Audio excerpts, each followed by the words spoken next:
दोस्तों हमारे channel hunting series को सब्सक्राइब करें और बेल आइकन दबाएं लेटेस्ट अपडेट्स पाने के लिए।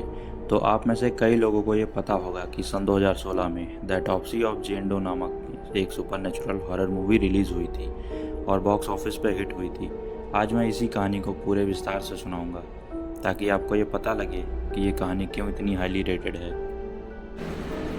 तो मूवी की शुरुआत में हमें एक क्राइम सीन दिखाया जाता है जहां एक घर में कुछ लोगों की लाश मिलती है। पुलिस वहां की तहकीकात कर रही होती है और उन्हें घर के बेसमेंट में मिलती है एक बहुत ही अजीब लाश जो कि एक यंग लड़की की होती है, पूरी नेकेड, मिट्टी में दबी हुई। उसकी बॉडी पर कोई निशान या खून नहीं था।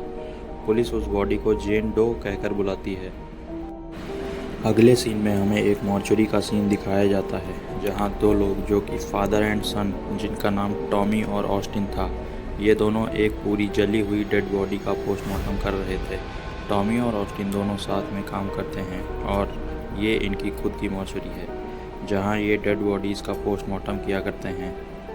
तभी वहां ऑस्टिन की गर्लफ्रेंड आ जाती है और एक डेड बॉडी को देखने की जिद करती है। ऑस्टिन उसे एक डेड बॉडी दिखाता है जिसके पैर में घंटी बंधी हुई थी। ऑस्टिन अपनी गर्लफ्रेंड के साथ मूवी डेट पे जाने वाला होता है। तभी वहाँ एक पुलिस वाला आके उन्हें जेन डो की डेड बॉडी का अर्जेंट पोस्टमार्टम करने को कहता है। ऑस्टिन ये सुनकर अपनी डेट कैंसिल कर देता है और अपने फादर के साथ ही रुकता है। अब जेन डो की बॉडी टेबल पर लिटा दी जाती है और दोनों ऑटोप्सी की शुरुआत करते हैं। वो देखते हैं कि डेड बॉडी की आइज़ का कलर ग्रे है और उसकी टंग भी मिसिंग है। उन्हें यह अजीब लगता है। वो दोनों बॉडी को फर्दर एग्जामिन करने के लिए आगे बढ़ते हैं। जब वे उसकी बॉडी पर ब्लेड से कट लगाने जाते हैं तभी रेडियो अपने आप बजने लगता है और लाइट ब्लिंक करने लगती है। सब अजीब होना शुरू हो जाता है। ऑस्टिन को थोड़ा अजीब सा फील होने लगता है, जैसे कि कुछ तो बहुत ही भयानक होने वाला है। वो बॉडी को एग्जामिन करते हैं तो उन्हें पता चलता है कि बॉडी की रिस्ट की हड्डी और एंकल की हड्डी फ्रैक्चर है, जैसे किसी ने उसे रस्सियों से बांध के रखा हो। उसका एक टूथ भी मिसिंग था। टॉमी को उसके पेट के अंदर से एक कपड़ा मिलता है जिस पर लिखा हुआ था लेविटिकस 27, जिसका मतलब बाइबल में था विच के लिए पनिशमेंट। वो दोनों एक किताब में पढ़ते हैं। जैसे उन्हें पता चलता है कि ये एक विच कर्स्ड बॉडी है, वैसे ही वहाँ की सारी लाइट्स ब्लिंक करने लगती हैं और अचानक से ब्लास्ट हो जाता है। वो दोनों बहुत डर जाते हैं। वो देखते हैं कि जो और लाशें वहाँ रखी थी सब गायब हो चुकी हैं। दोनों वहाँ से भागते हैं बट डोर नहीं खुलता। वो पुलिस को कॉल करते हैं लेकिन बाहर तेज़ तूफान की वजह से नेटवर्क वीक हो जाता है और आवाज़ नहीं आती है। तभी टॉमी पर कोई अनजान चीज़ हमला कर देती है। वो दोनों फिर जेन डो वाले रूम में जाते हैं और उसे आग लगा देते हैं। जैसे ही वो उसे आग लगाते हैं पूरे कमरे में आग लग जाती है, लेकिन जेन डो की बॉडी को कुछ नहीं होता। वो आग अपने आप बुझ जाती है। अब वो दोनों वहाँ से एलिवेटर की ओर भागते हैं। तभी उनका पीछा दूसरी डेड बॉडीज़ करने लगती हैं उन्हें मारने के लिए। वो दोनों एलिवेटर में घुस जाते हैं पर उसका डोर जाम हो जाता है।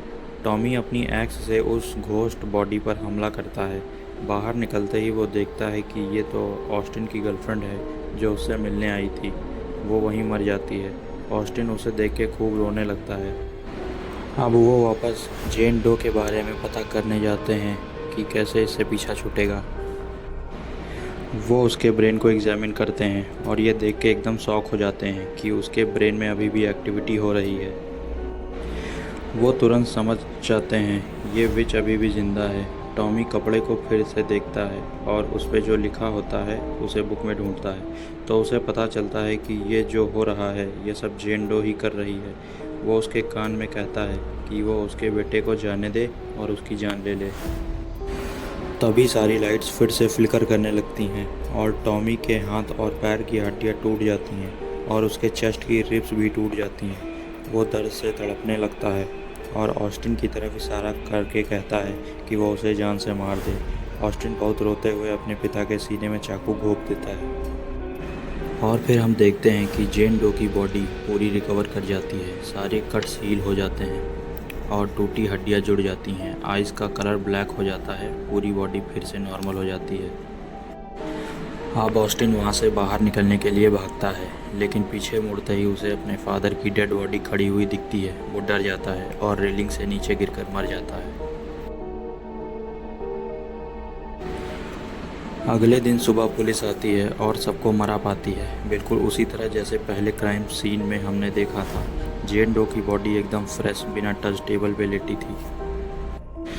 फिर हम देखते हैं पुलिस ने जेन डो की बॉडी दूसरे मॉर्चरी में पोस्टमार्टम के लिए भेज दी है। रास्ते में वैन का रेडियो फिर उसी तरह से आवाज़ करता है और डेड बॉडी के पैर का अंगूठा हिलता है। तो ये कहानी यहीं ख़त्म होती है। कैसी लगी आपको ये कहानी? आई होप आपको पसंद आई होगी। वीडियो को लाइक और चैनल को सब्सक्राइब करें।